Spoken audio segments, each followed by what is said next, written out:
অবস্থা সবার? So finally আবারও অনেকদিন পরে নিয়ে চলে আসলাম নিয়ে আরও একটা ব্লগ।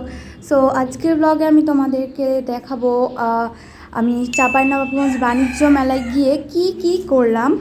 তো মেলায় যাওয়ার জন্য তো আমরা মানে বাসা থেকে একদম দুপুর 3টার দিকে বের হয়েছিলাম। দেন আমাদের যেতে যেতে 3টা 40 বেজে গিয়েছিল। আর শান্তি মোড়ে আমরা নামার পরই একটা রিক্সা নিয়ে মেলার সামনেই চলে গেছিলাম। আর মেলার গেটটা দেখো কি সুন্দর করে সাজিয়েছে।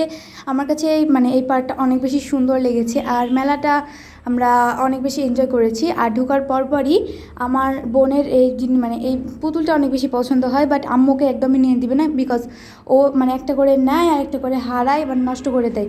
সো এগুলো আমি আর আমার বোন অনেকক্ষণ ধরে দেখছিলাম। সো জিনিসগুলো মোটামুটি ভালোই, ইউনিক অনেক জিনিসই আছে।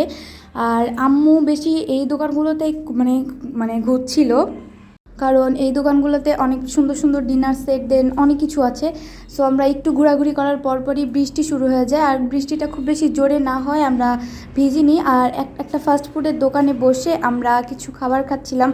সো এখান থেকে খাবার খাওয়ার পরে আমরা আবারও ঘোরাঘুরি শুরু করে দেই। দেন আমি এই জিনিসটা কিনি। এটা হচ্ছে একটা আয়না। এটা অলরেডি তোমরা আমার ইউটিউবে দেখে ফেলছো। এই জিনিসটা অনেক বেশি সুন্দর, এটা রং করা নাই, বাসায় গিয়ে আমার রং করতে হবে, ওই জন্য আমি বেসিক্যালি নিয়েছি। আর এখানে একটা দোকান বড় বড়, আর প্রত্যেকটা জিনিসই এত বেশি সুন্দর আর অনেক রিজনেবল প্রাইসের ভিতরেই পাওয়া যায়।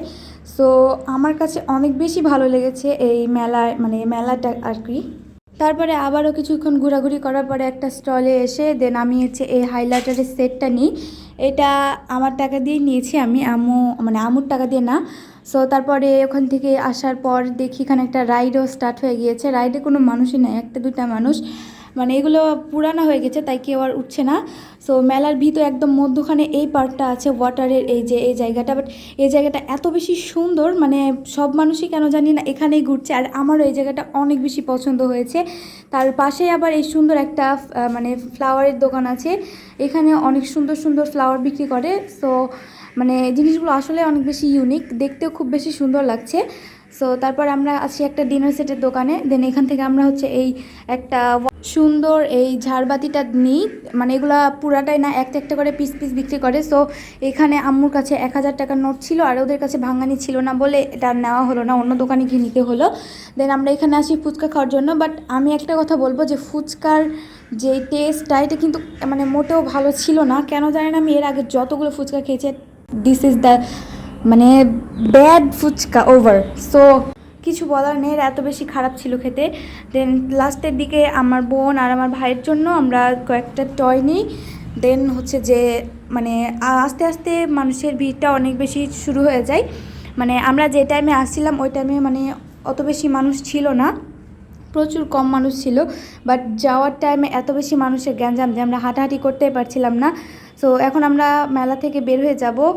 সো আমি ভাবছিলাম যে মেলায় রাত্রের যে ভিউটা হয় সেটা আমরা সুন্দর করে এনজয় করবো। বাট এত বেশি গ্যাঞ্জাম যে আমরা বেশিক্ষণ আর ওয়েট না করেই ওখান থেকে তাড়াতাড়ি করে বের হয়ে যাই। দেন এখন আমরা বাসায় চলে যাব। অ্যান্ড দেখো, আমরা যখন ঢুকি তখন কিন্তু এই জায়গাটা পুরাটাই ফাঁকা ছিল, বাট বের হওয়ার সময় অবস্থা কি দেখছো। সো যাই হোক, এখন আমরা মেলার ভিতর থেকে বের হয়ে রিক্সার জন্য ওয়েট করছি, কবে রিক্সা আসবে, দেন এখান থেকে নিয়ে নিব। সো ফাইনালি একটা রিক্সাও পেয়ে গেলাম, এবং রিক্সা এখন আমরা মেলা থেকে আসবো শান্তি মোড়ে। দেন শান্তি মোড় থেকে তখন আমরা সিএনজি অথবা অটো যেটা পাবো গাড়ি, সেটাতেই একদম আমরা চলে যাব। সো আজকের ভিডিওটা তোমাদের কাছে কেমন লাগলো অবশ্যই আমাকে কমেন্ট বক্সে জানিয়ে যাবা। আর ভালো লাগলে অবশ্যই লাইক কমেন্ট অ্যান্ড শেয়ার করে যাবা। আর সাবস্ক্রাইব তো অবশ্যই থাকবেই। সো আর কি বলবো, আমার বলার কিছুই নাই। সো লাস্টে তো বাসায় আসার সময় আমার বোন এই পুতুলটাকে নিয়ে ওর কোলে একদম বসিয়ে নিয়েছে। এটা ওর কাছে খুব বেশি পছন্দ হয়েছে, ওর জিনিসটা ওর কাছে খুব ভালো লেগেছে। সো যাই হোক, আর বেশি কথা বাড়াবো না। সো এখনকার মতো এখানেই, আর আমরা বাড়ি যাই, আর তোমরা ভিডিওটাকে শেয়ার করে দাও। Tata, by.